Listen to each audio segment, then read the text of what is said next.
বিভিন্ন সময়ে আমরা একটা স্বাস্থ্যনীতি তৈরি করছিলাম। তখনকার উনি স্বাস্থ্যমন্ত্রী ছিল, ওনার নেতৃত্বে বিভিন্ন সমাজের এবং জনগণের পেশাজীবী বিভিন্ন মতামতের প্রেক্ষিতে আমরা বাংলাদেশ মেডিকেল অ্যাসোসিয়েশন আমাদের একটি গিয়েছিলাম এবং সার্বিকভাবে একটি বড় স্বাস্থ্যনীতি তখন সংসদে পেশ করেছিলেন এবং সেই স্বাস্থ্যনীতি পরবর্তী 7 বছর কিন্তু আরো থেকে বর্তমান সরকার আসার পরে সেই স্বাস্থ্যনীতিকে বেস করে বর্তমান সমস্যার অবস্থার প্রেক্ষাপটে কোন স্বাস্থ্যনীতি করতে যাচ্ছে।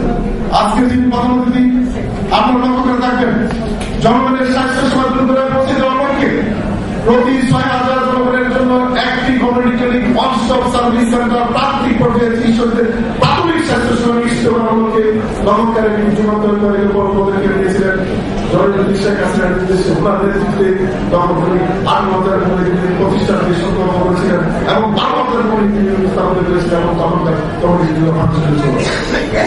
পরবর্তী সময়ে 7 বছরের বিগত জোট সরকার সেই কমিউনিটিগুলো বন্ধ করে ছাগল গ্রহণ প্রকল্প করেছিল, আপনাদের মনে আছে।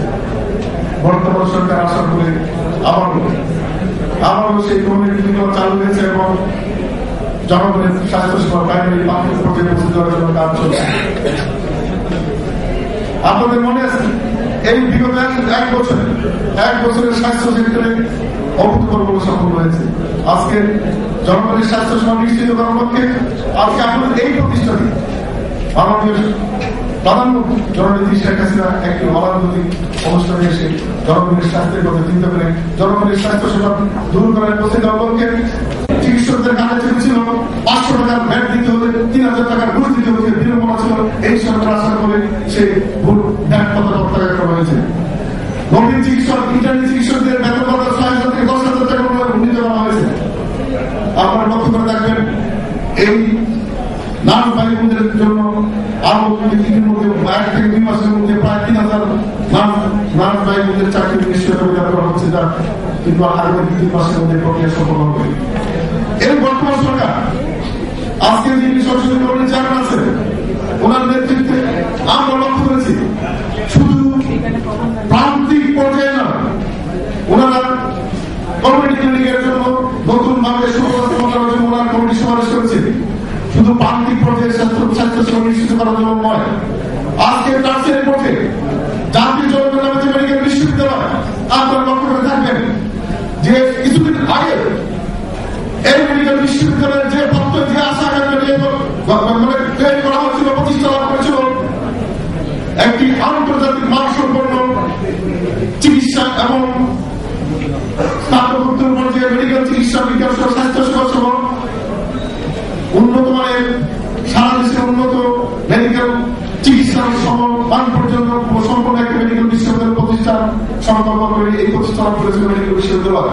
বিগত 2 সরকারের 7 বছর এই বিশ্ববিদ্যালয়ের একাডেমিক মান সহ বিভিন্ন নয় দুর্নীতির মাধ্যমে ক্ষতবিক্ষত করে এই প্রতিষ্ঠানটি ধ্বংস করতে হয়েছিল। এই গত 1 বছরে আপনারা লক্ষ্য করে থাকবেন এই দুর্নীতি দায়গ্রস্ত সেই প্রতিষ্ঠানকে সংসদীয় কমিটির একটি সুস্থ তদন্তের মাধ্যমে একটি তদন্ত রিপোর্ট পেশ করা হয়েছে। আমি মনে করি আগামী দিনে এই সংসদীয় তদন্ত কমিটির বাস্তবের মাধ্যমে এই মেডিকেল বিশ্ববিদ্যালয় আরো উন্নয়ন করবে, আরো সুশাসনের দিকে এগিয়ে যাবে। আপনারা লক্ষ্য করবেন কিছুদিন আগে এই মেডিকেল বিশ্ববিদ্যালয়ের উন্নয়নের প্রকল্পে 485 কোটি টাকা অনুদান দেওয়া হয়েছে, যা নাকি আগামী দিনে সেক্রেটারির এই প্রজেক্ট বাস্তবের মাধ্যমে আমরা যে চিকিৎসার তীর্থস্থান হিসেবে যে স্বপ্ন দেখেছিলাম মেডিকেল বিশ্ববিদ্যালয়ে তা বাস্তব রূপ লাভ করবে। এই মেডিকেল বিশ্ববিদ্যালয়ে চিকিৎসক সব না শুধু নার্স ভাই বোনদের জন্য বিএসসি, এলএসসি এবং পিএইচডি ডিগ্রি দেওয়ার প্রতিষ্ঠান থাকবে এই মেডিকেল বিশ্ববিদ্যালয়ে, যা নাকি আমাদের নার্সিং পেশাকে আরো উন্নত পর্যায়ে বিশ্বের মানসম্মত পর্যায়ে নিয়ে যাবে। আমরা বলতে চাচ্ছি আজকে জননেত্রী শেখ হাসিনা যে কমিটমেন্ট ভিশন 2021 ডিজিটাল বাংলাদেশ গড়ার যে স্বপ্ন, ডিজিটাল স্বাস্থ্য সেক্টর গড়ার যে স্বপ্ন, আজকে মাননীয় প্রধানমন্ত্রী বসে আছেন, ওনারা রাত্রি কাজ করে যাচ্ছেন ডিজিটাল বাংলাদেশ গড়ার পথে, ডিজিটাল স্বাস্থ্য সেক্টর গড়ার পথে। জননেত্রী শেখ হাসিনা বাংলাদেশ মেডিকেল অ্যাসোসিয়েশন, আপনারা জানেন আমরা যে ম্যান্ডেট নিয়ে আমরা ভোটে নির্বাচিত হয়ে আমরা কাজ করে যাচ্ছি, দিন বদলের অঙ্গীকার নিয়ে আমরা যে ভোটে নির্বাচিত হয়েছি, আমরা লক্ষ্য করে থাকবেন বাংলাদেশ মেডিকেল অ্যাসোসিয়েশন বিগত 7 বছরে একটি ব্যবসায়িক বাণিজ্যিক প্রতিষ্ঠানের রূপদান করেছিল। আমরা বিগত 5 মাসে আমরা আপনাদেরকে বিজ্ঞান মনস্কে একটি পেশাজীবী বাংলাদেশ মেডিকেল অ্যাসোসিয়েশনের বিভিন্ন ধরনের তথ্য নিয়ে যে ঘোষণা নিয়ে আমরা এসেছিলাম, যে ভোটে আমাদের নির্বাচিত করেছিলাম, আমরা কিন্তু সেই প্রতিজ্ঞা আমরা সেই ম্যান্ডেট বাস্তবায়ন করে যাচ্ছি। আপনারা লক্ষ্য করে দেখবেন এখন স্বাস্থ্য সেক্টরে কোনো টেন্ডার বাণী হয় না, বাংলাদেশ মেডিকেল অ্যাসোসিয়েশনের কোনো নেতৃবৃন্দ জড়িত থাকে না। এখন সেই শিশু হাসপাতালের লটারি নেতৃবৃন্দ জোর দেয় না, সেই উচ্চশিক্ষায় কোনো দলবাজি হয় না, মেডিকেল উচ্চশিক্ষায় কোনো দলবাজি হয় না, বিসিএসে প্রশ্ন পাস হয় না, এমবিবিএস প্রথম বর্ষে কোনো প্রশ্ন পাস হয় না। আমরা মনে করি দিন বদল শুরু হয়েছে স্বাস্থ্য সেক্টরে।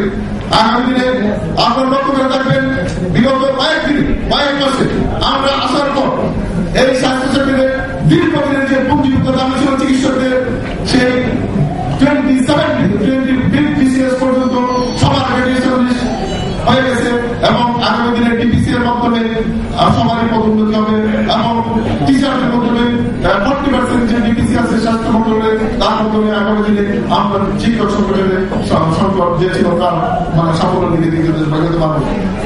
আমি মনে করি আজকে যিনি প্রধানমন্ত্রী আছেন ওনার সময় আমরা দেখেছি কারেন্ট চার্জ কথা বিলুপ্ত হয়ে গেছিল। রেগুলার ডিপিসির মাধ্যমে আমরা দীর্ঘদিনের যে দুঃখ ছিল যে দাদা নাতি একসাথে মেডিকেল হিসেবে চাকরি ওনার সময়টা বিলুপ্ত হয়েছিল। একটু রেগুলার ডিপিসির মাধ্যমে সুস্থ স্বাস্থ্য সেক্টরের কাজগুলি উনি কাজ করতে পেরেছিলেন। পরবর্তী সময়টা ধ্বংসপ্রাপ্ত। আমি আমার বক্তব্য দীর্ঘায়িত করবো না। মাননীয় প্রধানমন্ত্রী বিশেষ অতিথি মহোদয় ওনার বক্তব্য রাখবেন। আমি শুধু বলতে চাচ্ছি বর্তমান সরকারের যে সদিচ্ছা আজকের বিগত স্বাস্থ্যমন্ত্রী এখানে আছেন, আজকে উনি সংসদীয় কমিটি যাবেন, আজকে মাননীয় স্বাস্থ্যমন্ত্রী, প্রতিমন্ত্রী, স্বাস্থ্য বিষয়ক উপদেষ্টা সবাই চিকিৎসক ওনার সদিচ্ছা আছে।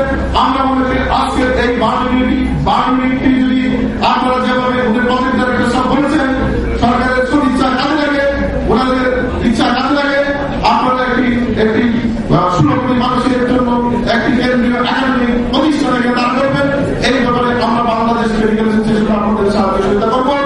আগামী দিনে আপনাদের যে স্বপ্ন রুগী গরিব দুঃখী মানুষের